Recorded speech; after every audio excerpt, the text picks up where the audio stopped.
여러분 나무를 캐는 노래라는 건 나무를 캐면서 부르는 노래라는 뜻이잖아요. 갈래가 무엇일까요? 당연히 미녀 중에서도 노동적인 성격이 있겠네. 나무를 캐는 거니까 노동이잖아. 그래서 어떤 내용의 민요인지 한번 보도록 하겠습니다. 일단 에헤, 여러분 에헤라는 감탄사가 등장하고 있어요. 그러면 에헤 이거 뭐 하는 거게? 한탄하는 거야? 아니요. 이 내용을 보니까 그냥 얼쑤 이런 것처럼 흥을 돋우기 위한 감탄사가 사용이 되고 있네요. 네, 혹시 저희 시험 보기인가요? 네? 시험 보기인가요? 혹시? 아닌 거 잘 모르겠네. 아닌 것 같아. 자, 감탄사를 통해서 흥을 돋운다. 이런 효과가 있고요. 에헤. 또 남산 밑에 남도령아, 서산 밑에 서처녀야. 어라? 남산에 사는 남도령, 서산에 사는 서처녀. 이런 표현을 우리가 무엇이라고 할까요? 언어 유희를 통한 해학적인 성격이 드러나는데요. 얘들아, 우리 언어 유희의 방법 한번 생각해 볼까? 지금 여기에서는요, 남산 밑에 남도령, 남남 발음 같죠? 서산 밑에 서처녀 발음이 같잖아요. 이렇게 발음의 유사성. 성을 이용한 말장난. 예를 들면 이런 거 있죠. 매암이 맵다 울고, 쓰르람이 쓰다 우니. 대표적인 시조 중에 이런 거 있죠. 매미가 맴맴매 무는데 그게 맵다 하고 비슷하고 발음이 쓰르람 쓰르람 우는 그 쓰르람이의 소리가 쓰다와 비슷하고 이런 것들이 발음의 유사성이죠. 그 다음에 이것도 있잖아요. 서방인지 남방인지 이런 것들. 그쵸? 이도령인지 삼도령인지 전부 발음의 유사성을 이용한 언어유입니다. 자, 그 다음에 그 밖에도 뭐가 있느냐? 동음, 이의, 어를 활용한 언어유희 이런 것들도 있죠. 그 박지원의 호질이라는 소설에서요. 호랑이가 인간의 위선을 꾸짖거든요. 그런데 선비 유자와 그 다음에 이제 아첨 유자를 써가지고요. 유는 유라더니, 그러니까 선비가 이제 아첨꾼이라더니 뭐 이런 식으로. 그 다음에 우리 공산탈춤의 양반이라는 거 있죠. 여러분 양반 나오십니다. 여러분이 알고 있는 문반 그 양반이 아니라 개껍데기 양에 밥상 반자를 쓰는 양반이 나옵니다. 그것도 한자어의 동음 이의어를 활용한 언어 유희가 되겠습니다. 그리고 또 하나는 뭐가 있느냐면요. 언어 도치에 의한 언어 유희도 있죠. 언어 도치는 뭐냐면 순서를 바꿔주는 거예요. 예를 들면 물들어 아니요.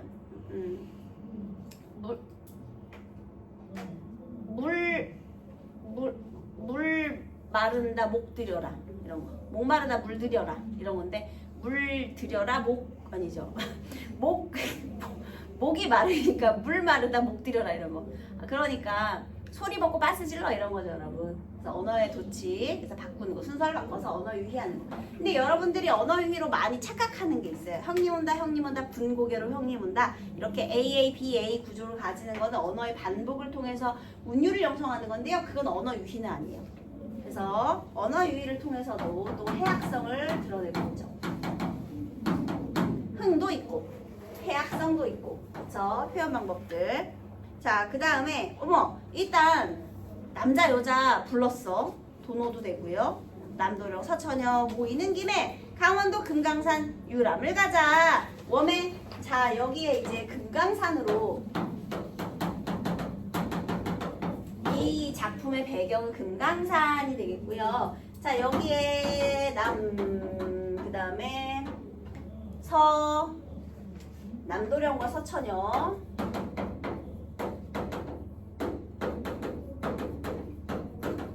만났어요, 여러분. 꼴레리 지금 조선시대인데 남자랑 여자랑 만났대요.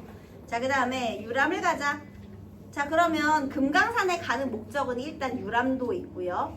그 다음 쳤다 굴어 밥을 지어 두회 울어 썩난 허니. 자, 우리 금강산에 가는데요. 여기에 시간의 흐름에 따른 서사구조까지 있습니다. 처음에요. 자, 쳤다기 울었대요. 얘네 둘이 썸 타는 과정이에요. 자, 처음에는요. 금강산에 가는데 쳤다기 울었어요.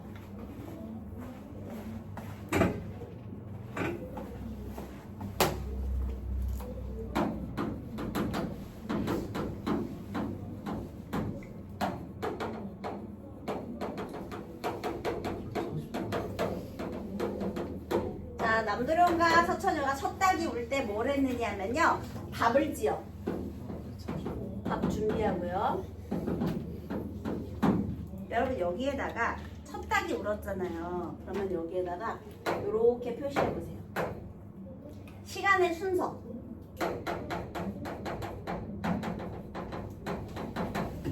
이 내용이 지금 시간의 순서대로 서사적인 전개 방식을 보이거든요. 그런데 그 순서를 알 수 있게 해주는 표지들이에요. 오기요! 우니까 이제 일어나서 도시락 싸고 준비했어요. 그 다음에 2회 울어. 두 번째 울었을 때 회는 그 닭이 앉아있는 그 나무대를 회라고 하죠. 자, 어쨌든 처음에 울고 두 번째 울고 2회 울어 썩 나서니. 자, 이제 집 나섰죠. 그 다음 이리들 가고 저리들 가고 큰 산 밑에 닥쳤구나. 그래서 이제 집을 나서서 도착을 했어요. 그 다음에 올라가며 울고살이 내려가며 늦게살이. 여러분 여기에서요. 올라가며 울고살이 내려가며 늦게살이 이거 뭘까? 언어유희. 또 똑같이 이거죠. 발음의 유사성을 이용한 언어유희. 올라갈 때 울고살이 고살이 깨고요. 내려오면서 늦게살이 하고요. 그래서 이런 거 언어유희예요. 그 다음에 대꾸법도 많이 쓰고 있죠. 단독과 대꾸 이런 게 많아요. 그리고 또 아까도 얘기했지만 시간의 순서에 따른 서사전도 보이고 있고요. 자, 올라가면서도 이게 나물 캐는 노래니까 올라가면서 나물도 캐고 금강산 유람도 하고 이게 약간 그런 거죠. 님도 보고 뽕도 따고 일도 하면서 연애도 하는 거예요. 그 다음에 올방돌방 사카리 나물. 얘들아 올방돌방은 동글동글이야. 이거 음성상징어예요. 올방돌방 발음도 어렵네요. 올방돌방 이거 음성상징어다 얘들아. 모양. 그래서 동글동글한 사카리 나물. 아, 사카리 나물이 이렇게 생겼나 보다. 그 다음에 쓰고 떫은 돌가지 나물. 얘들아 돌가지가 도라지거든요. 도라지 맛 알죠 여러분? 이거 에린 맛 있잖아. 그치? 그러면 여기서는요 언어 유희가 아니고요. 이 사카리 나물하고 돌가지 나물은 이 나물의 특징을 사실적으로 알려주고 있네 얘들아. 그쵸? 그래서 거기 정보 제공이라고 적을래요? 그러니까 이게 민요다 보니까 이제 나물도 이런 나물 캐와를 알려주는 거예요. 그래서 나물에 대한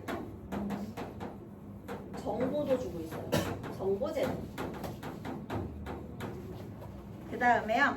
이럭저럭 점심때 돼요. 자, 집을 나서가지고 여기서 산 도착했죠. 그 다음에 올라가면서도 무슨 이런저런 나무를 캐가면서 갔어요. 자, 그 다음에 점심때가 되었습니다. 여기서 여기 이쪽으로 좀 옮길게요. 자, 이제 어디가 됐느냐? 점심때가 돼요. 얘도 시간의 표지겠죠? 그러면 이제 점심을 먹어야 돼요. 이럭저럭 점심때 돼요. 점심을 먹고서 나물 캐자. 이거 연세법이네 얘들아. 이렇게도 운율 형성하고 있어요. 자, 그 다음에요. 이제 점심 먹고 또 나무를 캐 할 건데요. 저 건네라 저 바위. 저 건네라 저 바위 위에 물도 좋고 경치도 좋은데 저기 가서 저 음식 먹자. 저 계속 반복하고 있죠. 이렇게 동일한 10그룹도 반복도 하고 있고요. 자, 그래서 경치 좋은 데로 가서 둘이 밥 먹는데요. 서천여밥을 둘러보니 여우 같은 쌀밥에 독쪽이 보리장 갈라먹고 얘들아 이제 같이 밥을 나누어 먹어요.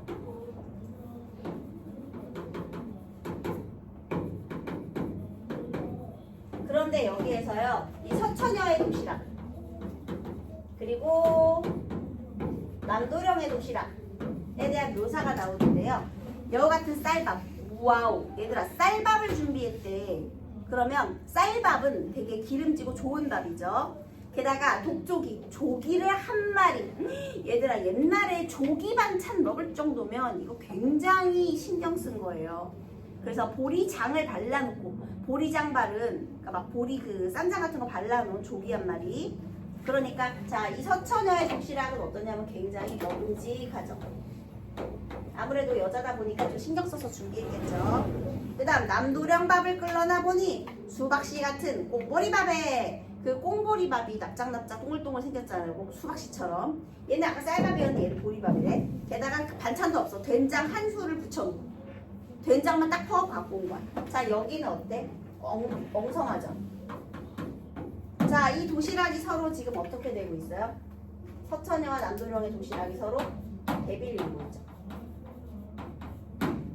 그래서 이것도 있잖아요. 이거는 뭔가 불편하기 위해서 그런 게 아니라 그래 여자들이 싼 도시락, 남자가 싼 도시락 그냥 이렇게 해학성을 주는 장면이에요, 여러분. 그래서 점심 식사를 하실 때 이때 마침 어느 때고 백년 희야기 완연하네. 어머나 이 새끼를 나물 캐오라 그랬더니 여기서 뭐 하고 있는 거야? 연애질하고 자빠졌네. 그치? 인연을 맺었대잖아. 그래서 얼씨구나 좋다, 절씨구나 좋네. 아니 놀고서 뭐 날 건가? 자, 여러분 그럼 여기서 이 금강산이라는 공간의 의미는요, 노동의 공간이면서 나물 패니까 유흥의 공간이기도 하네요. 나물도 캐고 연애도 하고 이렇게. 그러니까 일을 할 때 기왕이면 즐겁게 일하고 싶잖아요. 근데 얘가 원래 노동요예요. 근데 나무를 캐면서 부르는 노래잖아. 그러니까 이제 노동의 그런 고통을 잊기 위해서 좀 더 흥이 나게 하기 위해서 이런 내용을 가미해서 노래를 부르는 거죠. 자, 그 다음에 얼씨구나 좋다, 절씨구나 좋네. 얘들아, 얼씨구나, 절씨구나 이런 거 전부 감탄사예요. 역시나 감탄사를 통해서 흥을 돋아주고 있는 부분이 되겠습니다. 그 다음 맨 마지막에 서리법도 있네요. 안 놀고 뭐 할 건가? 놀아 제끼라는 거죠. 좋아. 자, 그래서 이 나물 캐는 노래는요, 이 금강산에서의 노동과 유흥, 이게 주제의식이 되는 거예요. 그래서 여기 두 가지 종류가 다 들어있는 그런 민요가 되겠습니다. 그리고 또 이번에는 나와 단데요. 얘는 좀 주제의식이 비슷해요. 작자미상의 시조들.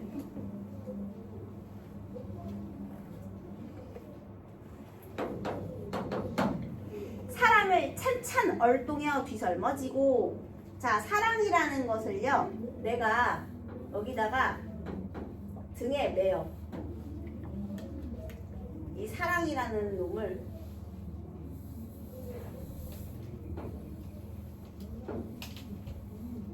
내가 얘를 찬찬 얽어가지고요, 해가지고 여기다가 매. 그래서 얘를 잡고서는 가는 거예요. 이렇게 잡고. 얘들아, 사랑 눈에 보여 안 보여? 안 보여. 근데 지금 여기에서의 포인트는요, 이 사랑을 무엇에 빗댄 거야?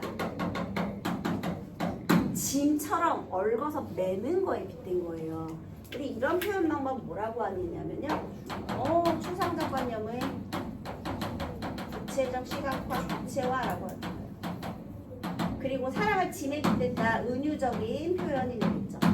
자, 그런데요, 이제 그 뒤설머지고, 이 사랑을 찬찬, 얘들아 찬찬 음성상징어야.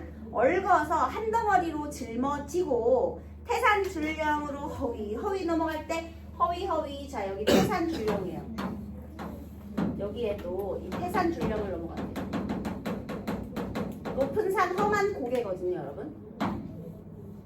장애물이겠죠. 어떤 장애물의 의미. 아무튼 높은 산을 넘어갈 거예요. 그러면 그것을 모르는 벗님네, 뭘 모르냐면 화자의 마음을 모르는 벗은 그만 버리고 가라. 자, 여기가 이제 화자거든요. 근데 나의 벗은요, 버려! 이렇게 얘기한대요. 내 마음을 모르는 벗이 힘드니까. 그런데 나는 어떻게 할 거냐? 가다가 자질려 물려 죽을지언정 나는 아니 버리리라. 얘들아, 이 짐에 물려 죽을지언정 난 버린다, 안 버린다. 안 버리고 이 험한 산을 끝까지 가겠다라고 하는 거죠.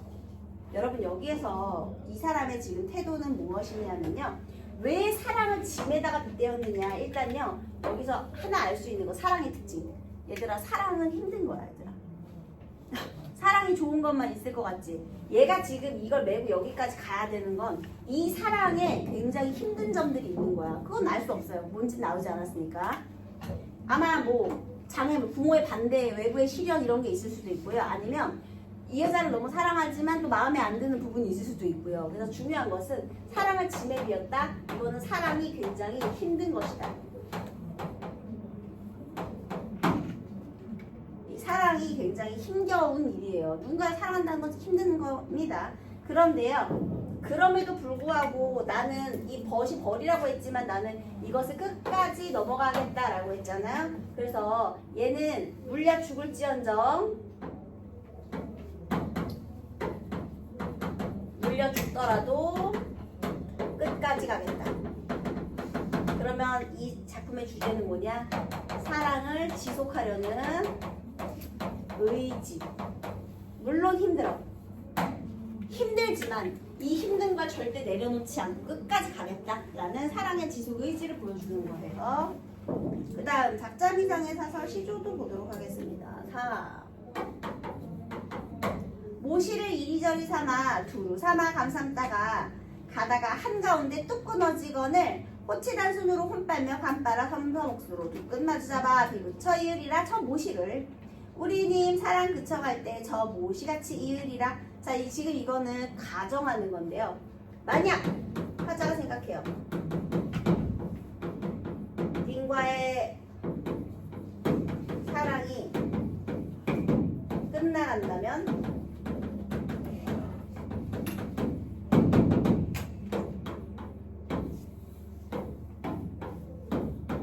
우리 종장에 있는 우리님의 사랑이 끝쳐갈 때 가정하는 거예요. 가정으로부터 출발하는 겁니다, 사실. 그러면 나는 어떻게 할 거냐?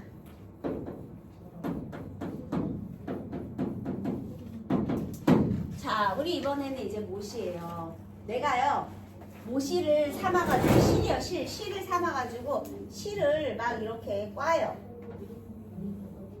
끄다가 하나가 톡 끊어진 거야. 끊어졌어. 이렇게. 실이 끊어졌어. 자, 그러면 모시가 사랑이라고 한다면 모시가 끊어지는 게 사랑이 끝나가는 일과 비슷하대. 그러면 그때 화자는 어떻게 하느냐?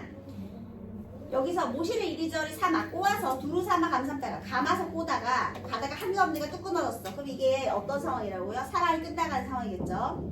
호치단순. 얘들아, 호치단순은 하얀 치아에 붉은 입술이거든요. 어머나, 화자가 성별이 뭘 것 같아? 여성 화자죠. 그래서 흠뻑 빨고 그 다음에 간 빨아서 또 이렇게 치아로 계속 빨아서 너네 이렇게 실골 때 이렇게 침 묻혀가지고 이렇게 하는 거 있잖아. 그지? 그래서 그 얘기하는 거야. 침을 묻혀가지고요. 섬섬옥수. 이것도 여인의 손이죠. 화자가 여자라는 걸 알 수가 있어요. 두 끝을 마주잡아 비붙여 이으리라 저 모시를. 그때 내가 이걸 어떻게 했겠다? 화자가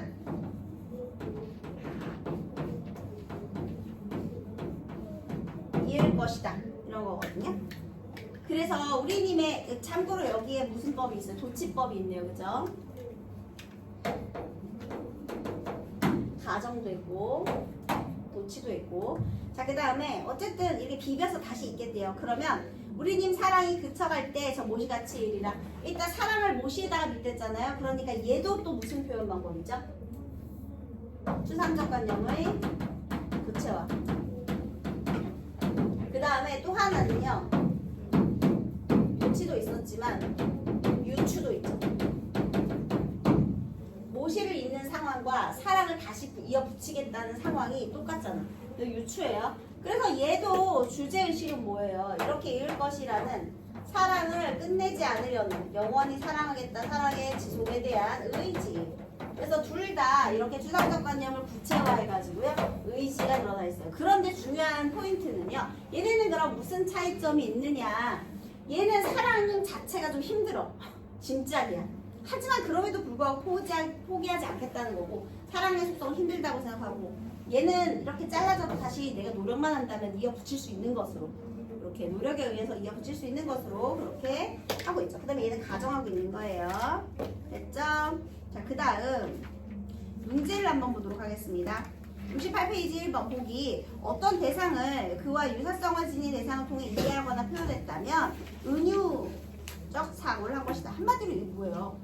원관념과 보조관념 유사성을 바탕으로 빗댄 것. 그게 은유 아니겠습니까? 표현법으로서의 은유와 치유는 모두 은유적 사고의 결과이다. 은유적 사고는 추상적 개념과 같이 표현하기 어렵거나 이해하기 힘든 대상을 구체적인 사물에 기입되어 친숙하게 받아들이도록 한다. 여러분, 은유는요 원래 추상적인 것을 구체적으로 형상화하는 거예요. 그죠? 가령 그 다음에 또 한편 어떤 대상을 그와 인접성을 갖는 사물로 지시한다면 환유적 사고를 한 것이다. 가령 주전자가 끓는다라는 말은 주전자 속에 물이 끓는다의 환유적 표현으로 주전자가 그러니까 유사성이 아니라 그냥 가까이 있는 사물이에요. 환유는 경제성을 높이거나 언어 유희를 불안하려는 의도에서 사용된대요. 여러분, 와, 너 머리 잘랐어? 이 말 되게 많이 하죠. 머리를 자르면 사람이 뒤집니다, 여러분. 그런데 머리카락, 그냥 머리 근처에 붙어 있으니까 머리카락을 머리라고 표현하죠. 주전자가 끓는다는 말을 왜 쓸까요? 주전자 속의 물이 끓는다. 문장이 길어지잖아. 귀찮아. 그래서 좀 경제적으로 말하기 위해서 그냥 주전자가 끓는다 이렇게 말하는 거예요. 머리도 마찬가지. 머리카락이라고 하면 경제적이지 않으니까. 자, 그러면 적절한 거 골라보도록 하겠습니다. 1번. 가에서 쳤다 불어라는 말로 이른 아침을 나타내고 그만하여 버리고 가라라는 말로 화자의 체념을 드러낸 것은 아니 일단 체념이 있어 없어? 없어. 땡. 그 다음에 백년 기약이 완연하네라는 말로 자연에서 느끼는 화자의 감정 아니 이건 연애 감정인데 뭘 또 자연에서 느껴. 얘도 틀렸죠? 땡. 가에서 된장 한 수를 붙여놓고 라는 말로 남녀관계를 드러내고 있고 가에서 한가운데 똑 끊어지거늘 이라는 말로 인과의 이별을 나타낸 것을 얘들아 근데 여기서 된장 한 수를 붙여놨다가 어떻게 남녀간의 관계입니까? 그냥 허술한 도시락이지. 그래서 일단 틀렸어요. 그 다음 나에서 그물은 번님네라는 말로 화자의 회의적 태도 이게 뭐 회의야? 회의는 의심하는 건데 그거 아니죠? 그래서 땡. 5번 얘가 맞아요. 가다가 자질려 죽으리라는 말로 님과의 사랑이 갖는 성격 가다가 눌려 죽을 사람 그러면 사랑이 갖는 성격 힘들어. 이 님이랑 만나는 건 힘든 일이야. 또 저 모시같이 있겠다 님과의 관계에 대한 의지 사랑을 지속하는 의지가 맞죠? 그래서 이것은 화자가 은유의 사고를 한 것이다. 왜? 아까 추상적 관념을 구체적으로 하는 것은 드러내는 것은 은유이다 라고 얘기했으니까요. 일단 사랑을 짐에 빗대고 사랑을 모시에 빗댔으니까 얘는 은유가 정확합니다. 정답은 5번이었어요. 자, 그 다음 기역과 니은 기역은 큰 산, 이 금강산이고요. 그 다음에 니은은 태산줄령이었어요. 그러면 어떤 거냐? 생계를 위한 노동 땡 낙관적 전망 부정적 인식 심화 다 틀렸고요. 4번이죠. 인정을 나누며 유흥을 즐기는 공간 금강산에서 연애했으니까요. 그 다음에 니은 태산줄령 가상의 상황 속에서 설정한 고난의 공간 맞죠? 거기를 넘는다 라는 겁니다. 정답이 4번이었어요. 자, 그 다음 3번 가는 나물캐기라는 노동을 소재로 한 노동요이다. 노동요의 노랫말은 노동의 대상이나 특성과 관련된 사실적인 정보를 제공하는 실무적 성격 그러니까 정보 제공을 목적으로 하는 실무적인 성격의 노랫말 또 다양한 표현 기법을 사용해서 장면을 흥미롭게 제시하거나 이성에 대한 관심 연애 감정을 소재로 사람과 흥미를 유발하는 놀이적 성격을 띈 것도 있다. 그러니까 실무적 성격의 노동요의 노랫말 또는 놀이적 성격. 자, 그러니까 정보 제공이 목적이냐 그냥 유흥이 목적이냐 이거 고르라는 거네. 자, 그러면 1번 남산 밑에 남도령 서산 밑에 서천여 대상인물을 지칭하는 것에서 말소리의 유사성에 착안한 언어유희 정확하죠. 또 해학적으로 표현하는 논리적 성격이 맞습니다. 올라가며 올고사리 쓰고 넓은 돌가지 나무를 언급하며 나물 캐기의 대상이 되는 사물의 특성을 설명하는 것에서 노동과 관련된 사실적인 정보를 제공하는 노랫말의 실무적 성격이 두드러지게 나타나는군. 얘들아 올라가며 올고사리가 실무적 성격이에요? 올라가는 올고사리는 뭐야? 언어유희지. 여러분 혹시 눈치채셨나요? 여러분 지금 수특에 올해 유난히 이런 오답 많이 나오죠. 이 부분과 이 부분은 어쩌고저쩌고 그런데 얘는 맞고 얘는 틀리고 이런 오답이 지금 계속해서 지금 나오고 있어요. 여러분 혹시 오답 분석하고 계신가요? 여러분 올해 유난히 두 개 중에 하나만 틀린 이런 오답의 유형이 많이 나오고 있어요. 그래서 여러분 나중에 문제 푸실 때 이렇게 두 개 다 꼼꼼히 체크하는 이런 좀 확인 작업이 좀 필요할 것 같아요. 이런 오답이 많이 나오네요. 자, 그 다음 그래서 정답이 2번이 틀린 거예요. 늦게살이, 사까리 나물처럼 나물 캐기의 대상이 되는 사물의 종류를 나열하는 것에서 사실적 정보를 제공하는 실무적 성격 맞죠? 여기서 늦게살이하고 사까리 나물의 종류 이거 찾아오라는 거잖아. 그 다음 둘러보는 서처녀 밥 그 다음에 끌러나보는 남도령밥 서로 뚜렷이 대비가 됩니다. 하나는 기름기가 잘잘 흐르고 하나는 초라해요. 그래서 대과 대조를 활용해 흥미롭게 제시하는 논리적 성격. 맞아요. 흥미가 맞습니다. 여우 같은 쌀밥, 수박씨 같은 꽁보리밥 비유를 활용해 논리적 성격을 두드러지게 드러내고 있죠.